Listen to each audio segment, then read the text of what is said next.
অনেকে আমাদেরকে প্রশ্ন করে যে হুজুর আমি 5 ওয়াক্ত নামাজ পড়ি, ইয়াং ছেলেরা, আমি ইয়াংদের কথা বুঝি, ইয়াংরা আমার কথা বুঝে, আমি নিজেই তো ইয়াং, বুঝতে তো হবেই।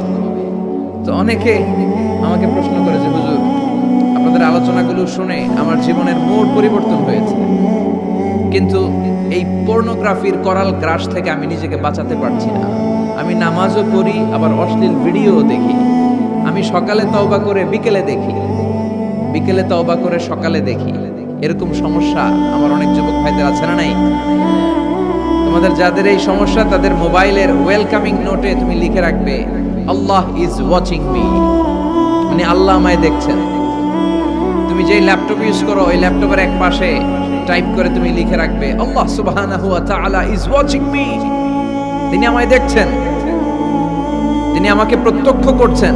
পৃথিবীর কেউ দেখে না, দরজা বন্ধ করে লাইট অফ করে জানালার পর্দা নামিয়ে দিয়ে একা একা লুকিয়ে লুকিয়ে অশ্লীল ভিডিও আমি দেখছি, কেউ দেখে না, দেখে কে?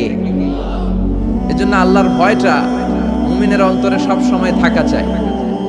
আল্লাহর ভয় যদি কোনো মুমিনের অন্তরে থাকে, সে মুমিন কখনো পথ ভুলে যায় না, ঠিক কি না? যাদের হৃদয়ে আছে আল্লাহর ভয়, তারা কবু পথ ভুলে যায় না। আল্লাহর প্রেম ছাড়া এই দুনিয়ায় কারো কাছে কোনো কিছু চায় না। পড়েন সবাই, যাদের হৃদয়ে আছে